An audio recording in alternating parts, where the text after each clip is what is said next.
aquel tiempo, Jesús y sus discípulos se dirigieron a las aldeas de Cesarea de Filipo. Por el camino preguntó a sus discípulos: ¿Quién dice la gente que soy yo? Ellos le contestaron: unos Juan Bautista, otros Elías y otros uno de los profetas. Él les preguntó: ¿y vosotros, quién decís que soy yo? Pedro le contestó: tú eres el Mesías. Él les prohibió terminantemente decírselo a nadie y empezó a instruirlos. El Hijo del Hombre tiene que padecer mucho, tiene que ser condenado por los ancianos, sumos sacerdotes y escribas, ser ejecutado y resucitar a los 3 días. Se lo explicaba con toda claridad. Entonces Pedro se lo llevó aparte y se puso a increparlo. Jesús se volvió y de cara a los discípulos increpó a Pedro: quítate de mi vista, Satanás. Tú piensas como los hombres, no como Dios. Palabra del Señor.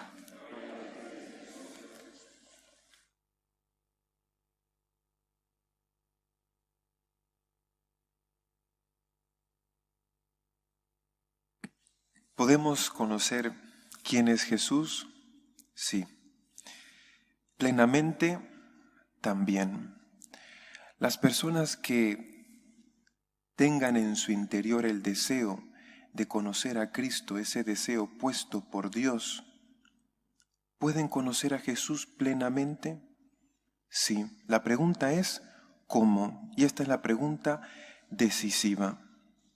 Si no contestamos bien esta pregunta, vamos a tener una idea de Cristo incompleta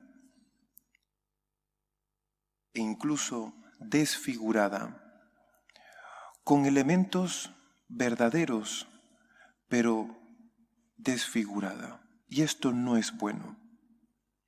Fijaos que Jesús revela su identidad a sus discípulos.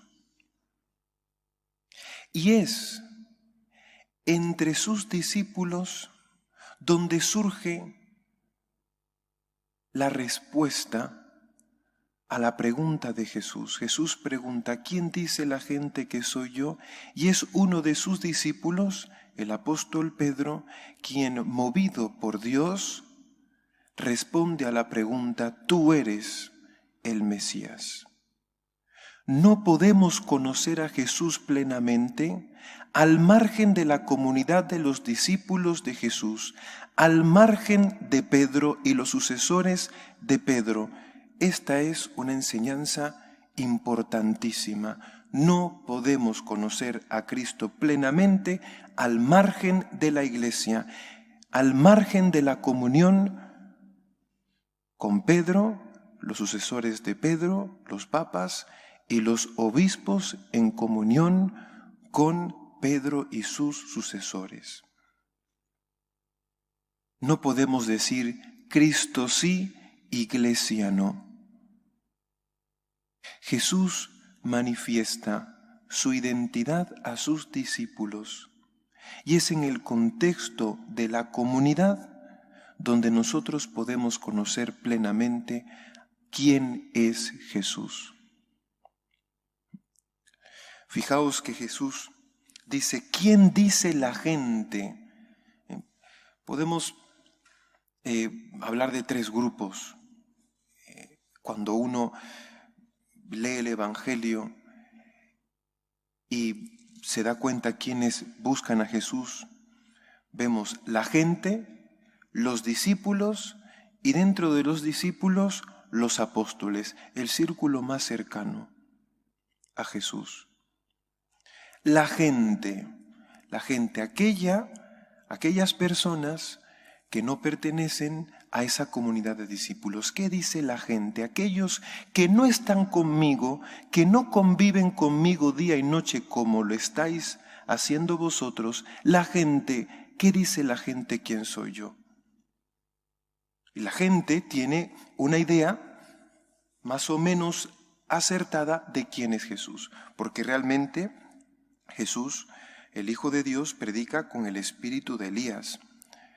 Realmente Jesús continúa y lleva a plenitud la misión de Juan Bautista de invitar a la conversión.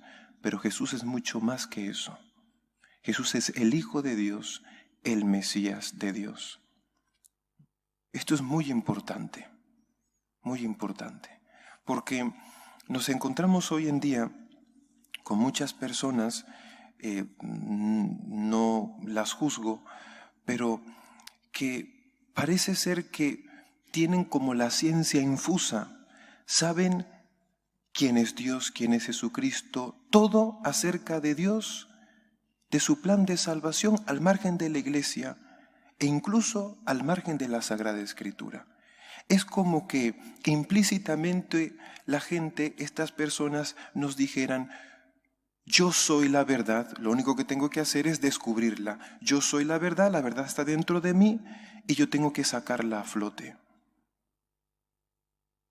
Esto es una herejía, el gnosticismo, que nació en el siglo I y que no ha desaparecido del todo. Bueno, muy importante esta cuestión. Primera parte, Jesús nos dice quién es Él. Inmediatamente dice su misión. ¿Quién soy yo? Su identidad y luego su misión. ¿A qué ha venido Jesús? Entonces empieza a explicar a sus discípulos cómo es su mesianismo. Porque en tiempos de Jesús había la idea de que el Mesías era una persona política que iba a liberar a Israel del yugo romano. Una visión muy política del Mesías. Y Jesús empieza a clarificar quién es el Mesías. ¿Quién soy yo que soy el Mesías? ¿Para qué he venido? El Señor dice: el Hijo del Hombre tiene que padecer mucho, tiene que ser condenado por los ancianos, sumos sacerdotes y escribas, ser ejecutado y resucitar a los 3 días. Jesús dice: yo he venido para que, dando mi vida por la humanidad tenga el perdón de sus pecados y tenga vida eterna. Y para eso tengo que sufrir mucho. Ahora bien, a no todo el mundo le sienta bien la lógica de Jesús. Pedro inmediatamente se opone. Yo no puedo concebir que el Mesías, el Salvador, tenga que conseguir nuestra redención por este camino, el camino de la cruz, el camino de la humillación. Y entonces inmediatamente Jesús reprende a Pedro y le dice: apártate de mí, Satanás. Nos encontramos también con personas, incluso con católicos creyentes, que se oponen a la cruz de Cristo y por tanto se hacen amigos del demonio. Nos hacemos enemigos de la cruz de Cristo, enemigos de los planes de Dios, de los designios de Dios, de la voluntad de Dios, de la lógica de Dios, y nos hacemos amigos del demonio. ¿Qué es lo que nos enseña este Evangelio? Que tenemos que, si queremos aceptar la salvación, esa salvación que Jesús nos trae, tenemos que adecuarnos a la lógica de Dios, que no es la lógica del mundo, que no es nuestra lógica.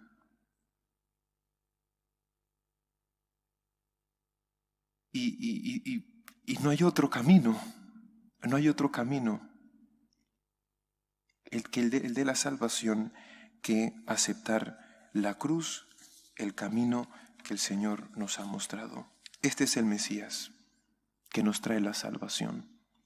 No es el Mesías político. Jesús vino a liberarnos de nuestros pecados, eso es lo más importante, y darnos la vida eterna. La felicidad plena está en la otra vida. Pues que el Señor nos ayude a vivir nuestra fe en la Iglesia, con los discípulos de Jesús, en la tradición de la Iglesia, y que podamos poco a poco ajustarnos a la lógica de Dios, porque los caminos de Dios no son nuestros caminos. Los caminos de Dios son perfectos. Acendrada es la senda del Señor, dice el Salmo. Los caminos de Dios son perfectos. A veces es muy difícil entender al Señor, pero si haces un acto de fe y haces su voluntad, podrás entenderle poco a poco y entender al final que ese era el camino mejor para nuestra salvación. Que así sea.